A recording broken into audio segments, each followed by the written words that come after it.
to interview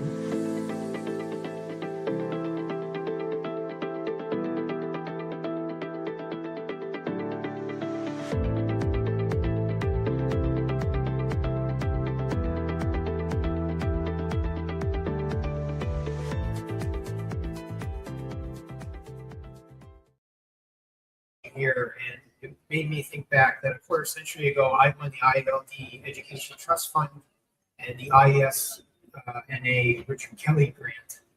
On top of that, I had a really great mentorship where Chris Rittman and Adam Kibbe from Rittman Lighting in Boston gave me my first start when I was just a kid, went behind the ears, nothing. They sent me down in their basement, and I was putting together all their sodium sulfur lamps and metal halide lamps and all that other stuff. And I also want to thank the ELDA, the Old European Lighting Designers Association, which very few people will probably remember. And they gave me my first conference presentation when they flew me out to Milan to speak at the Salone show, which was a quarter century ago. And this now marks my 58th conference presentation. So mentorship works. Please give the next generation a chance. Give them internships, give them mentoring, particularly in this day and age of AI threatening to steal everyone's jobs. Now on with the show. I'm going to talk about AI and lighting very broadly is what I was asked to. But first, before I speak about AI, I want to talk about the lighting industry in general. And I want to tear down some of the constructs that we're so used to and rebuild it so we get to a proper place where AI will be very effective. Excuse me. One audience participation I'm going to ask, how many of you look at this image and think of this as architectural lighting? One hand, two hands. Okay, what's the biggest light source in this room right now? It's the giant LED wall that's right here behind us. How many controls, dimming circuits do you think are in here? Well, if it's 4K, it's something like, 16 billion LEDs. Probably more points of lighting control in this one screen than the entire rest of the missing. But yet people still don't believe this. And I contend that, wouldn't you love to hang out in this room? Wouldn't you love to see what you could do psychologically in terms of lighting design and lighting effects, how it affects your feeling, your health? How do you want to interact in that space? But yet, when I walk around the show floor here, I keep thinking about Richard Kelly grants in the previous presentation for Ergo. I'm thinking to myself, well, Seagram's building is 68 years old, and this is kind of the paradigm of modern lighting, where we had Richard Kelly, you had Edison Price, you had Phyllis, you had Mies, you had Philip. These were revolutionary people at the time, right? They were taking classical architecture and throwing it away and inventing all new technologies and fixture designs and new application concepts, right, to achieve what they were working on, right? Do you really think that if that crew was alive today, they would walk through the show floor and be so impressed that someone made a slightly smaller spotlight, or yet another downlight that's a little bit smaller in the trim size? Absolutely not. I believe that Richard Kelly would be standing looking at this wall and thinking, what can I do with this thing? And we all like to talk about focal glow, ambient luminescence, and flare brilliance, but we often forget that Richard Kelly had a very good idea about the animation of light, right? He always said that light itself, as a physical force, can have the regular occurrence effects, as does the wind. And he had these 6 pieces of intensity, brightness, diffusion, spectral color, direction, and motion. He never thought of this lighting as a still, stagnant composition, even though that's what the technologies at the time allowed. In fact, when you really look at his old Four Seasons restaurant, there was the fountain with the lighting in it that created sparkle all over the place. The brass rod shimmered in the air movement, the brass curtains. He was desperately trying to put a play of brilliance. He's trying to put motion into his designs, right? Well, now we have these magical materials of LED, where we've completely dematerialized light sources. We can now make this magical surface that can display any light you want in any resolution with any data, any visual imagery you want. So we're no longer constrained to slow rotating gobos like we have here on the ceiling, right? And this is now shrunk to the size where it's basically an architectural material. It's literally the size of a tile.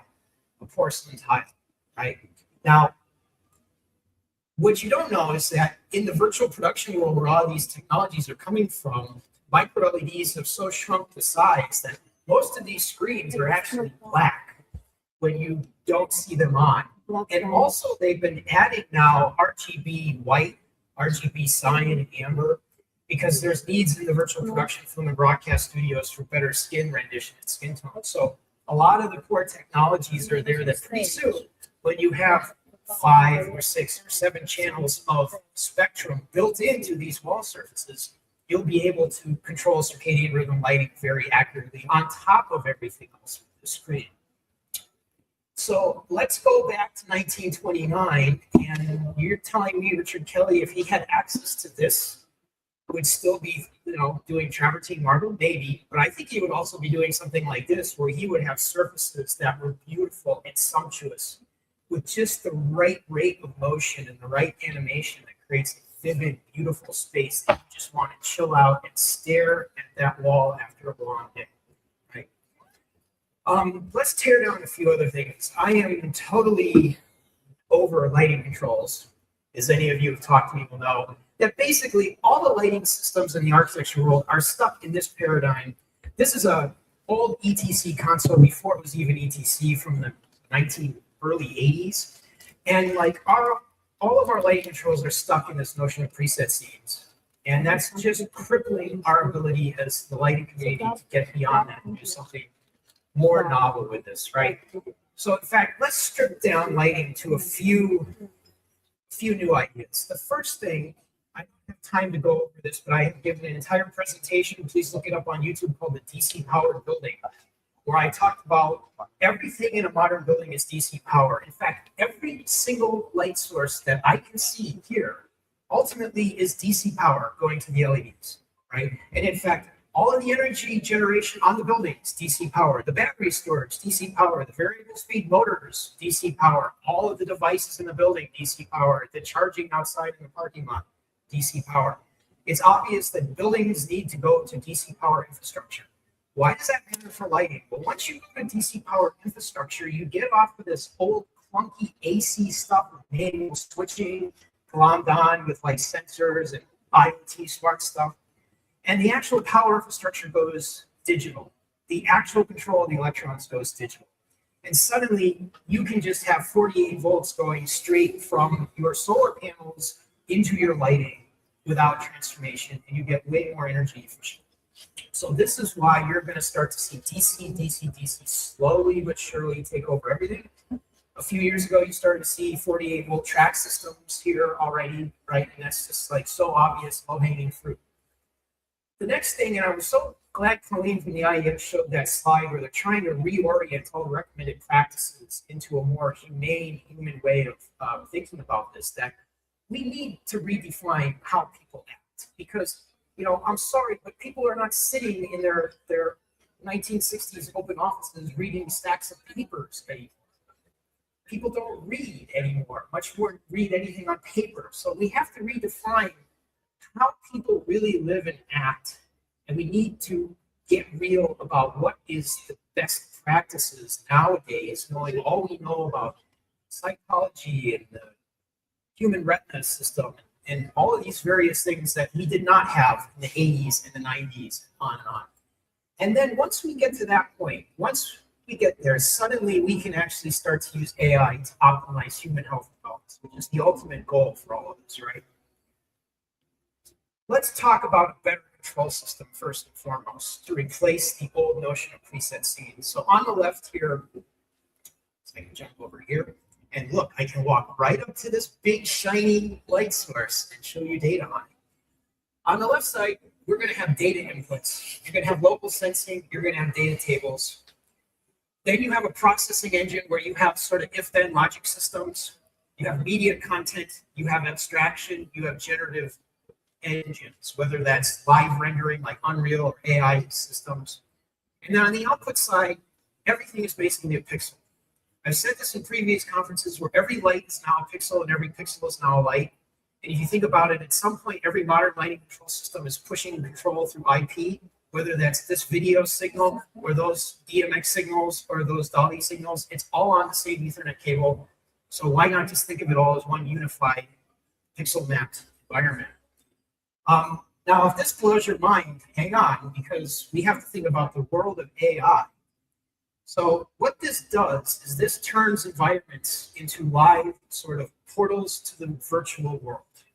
Data-driven, live, responsive. No longer is something stuck in a preset scene, like Le Corbusier's notion of architecture is the masterly play of forms bathed in light, thinking that his forms are concrete and the light being the daylight that goes over that, and there's nothing else. Well, no.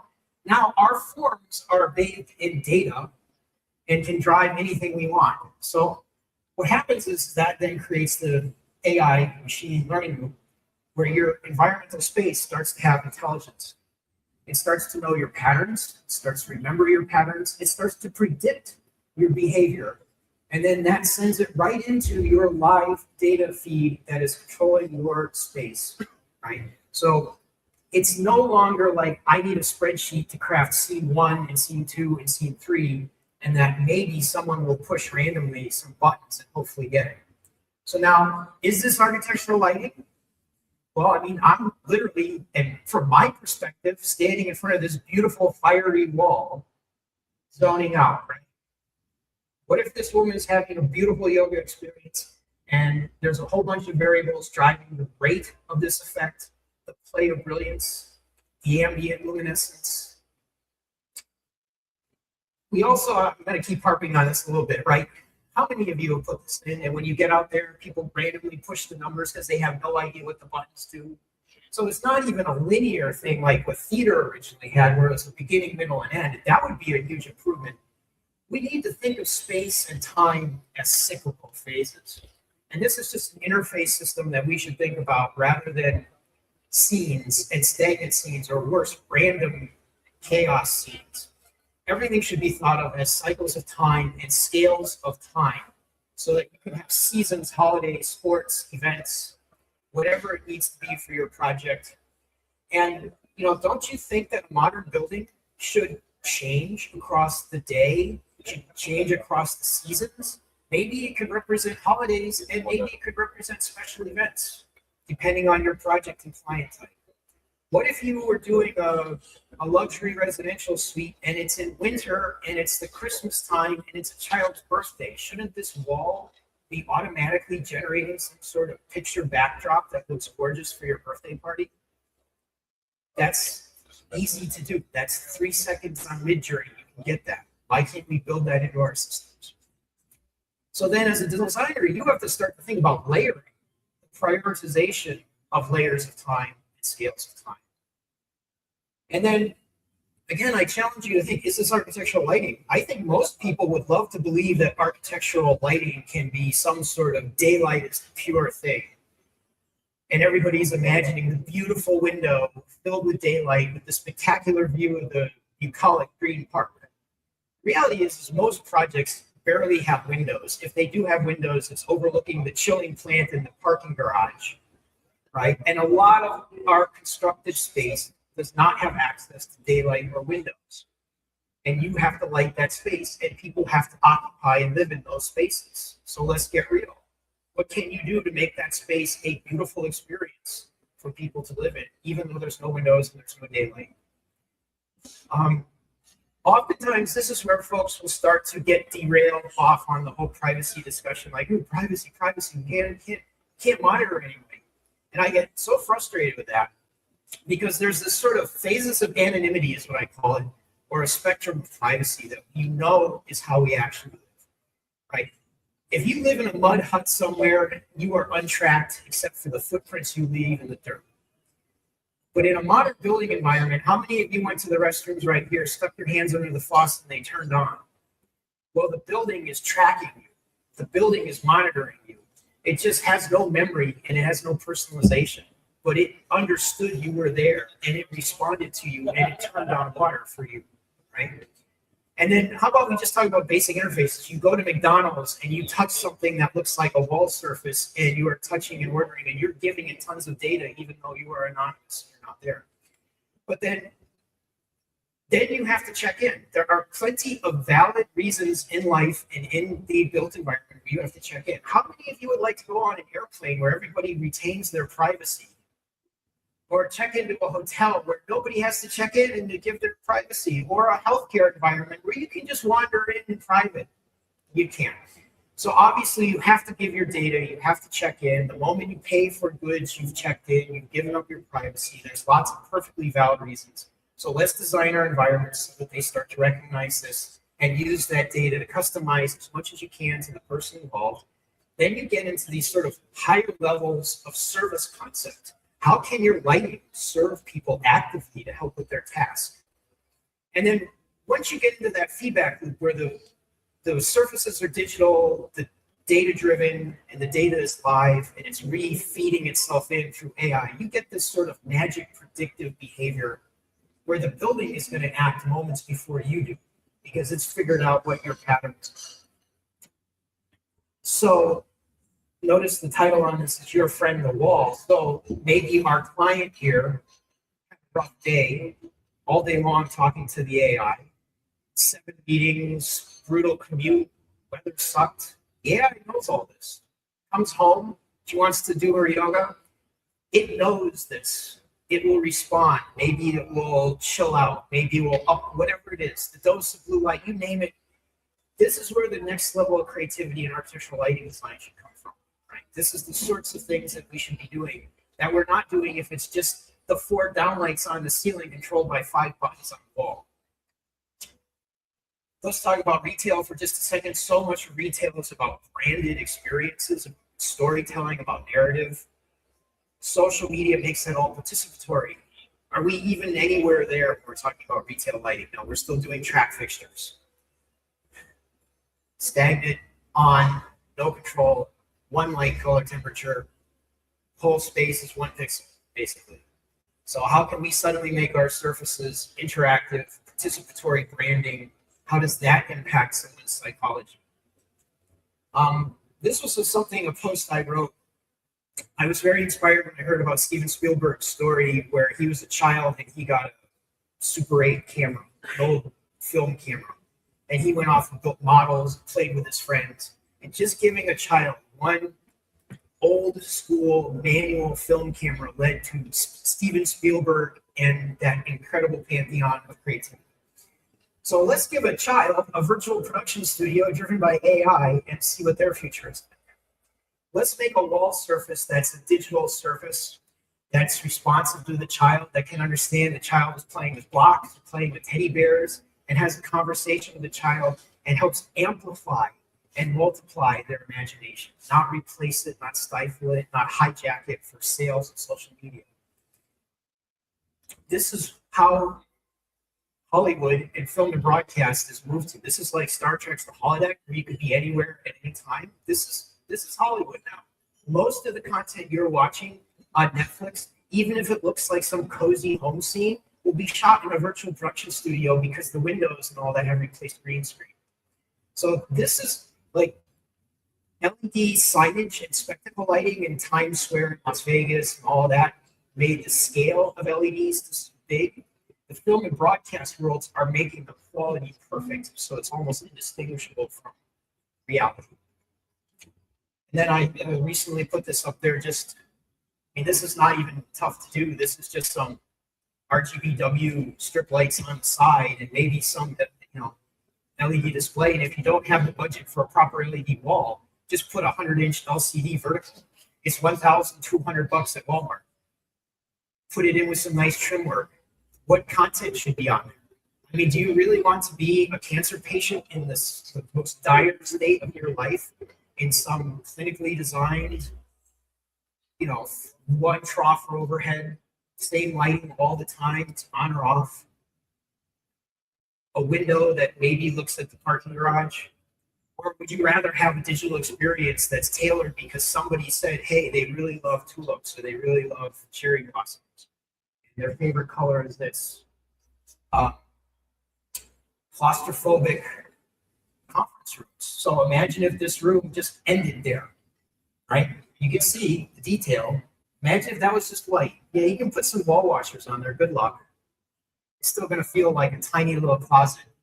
But when that wall goes digital, it's suddenly an entire portal to a world beyond.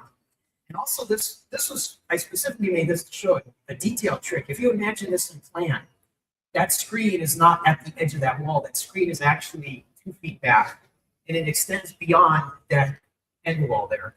And these fake mullions are literally just mullions. There's no glass there. But what happens is that gives you enough parallax so that when you're in that space, you see that it like continues out beyond the edges and it shifts behind those bars, and suddenly it feels hyper realistic. It feels like 3D. It's a cheat on the eye, it's a cheat on the human system. And it's something that, again, good designers can think about, and it doesn't require tracking technologies and all sorts of crazy stuff. The art of seduction and the act of immersion. Too much digital signage is just screaming at you. Signage and social media clips put on there, it's awful. How do you seduce someone into relaxing? How do you seduce someone into having energy? How do you seduce someone into being sharp and focused on their work or their environment? That's a skill that we don't take for granted, and they do these jarring changes. Okay, so let's start to add this up. Your environment has memory. It understands what you do. It can generate effects live. It controls every photon around you. Does it have consciousness? I mean, how many of you have used ChatGPT as a therapist or a friend? Is your space going to be your friend? Is your space going to have a memory of you? Is it going to remember when you've had good days, bad days? What does that look like? So this is the other slides I pulled from immersive digital experiences where I talk about this. But you can have all the toys, technical stuff, digital displays, media content, big data, right? And in the Integrated Systems Europe show, the AV world, they get this. You have the sensors, you have menu boards, interactions. But this is still just stuff and things. And this doesn't add up to an experience. And what adds up to an experience is for people, how do you impact a human being? Well, they're making memories. You're driving their life. You're enriching their life so they have memories. You're driving actions that you want, for better or for worse. And from all of that action in the space, we're deriving knowledge of how people use these spaces so they can get smarter. And then you close that loop, and then suddenly you have the foundation for AI. Now I'm ready to start talking about AI, but look at that, I'm out of time. No, but this is just a quick AI renderings that I made just to kind of show like what happens. This is sort of high-end luxury retail. What happens when everything is a digital surface? The products are sitting on digital surfaces. If it's anything even close to architectural lighting, it's going to be RGBW, and it's going to be completely pixel controlled. And what does that feel like? How can brands use this? I think there's going to be this duality where a lot of the environmental lighting will be generative and live. A lot of the retail media branded parts will be prescriptive, classically made content. And there's going to be this sort of layering of spaces between we've decided it must look like this versus we've created the parameters of behavior, and we're going to let the space run forward within those parameters into the future. And I don't know about you, but I would like to be in this space. I think this would be a pretty cool shop. I would like to hang out there. So I actually have a minute left. Any questions? I was going to call it Keith. I was going to use you as my plans, but yes, sir.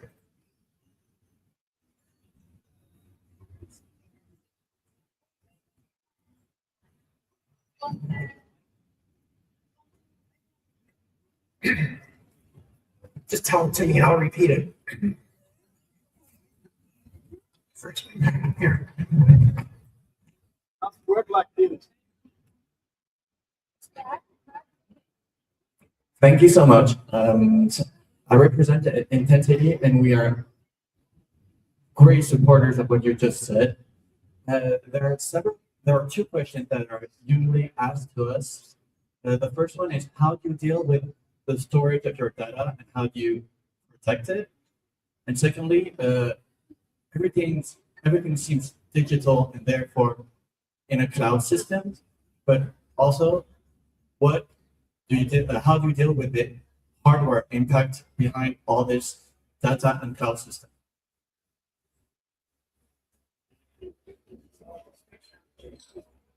But it's actually present. It's the present. It's not just the future.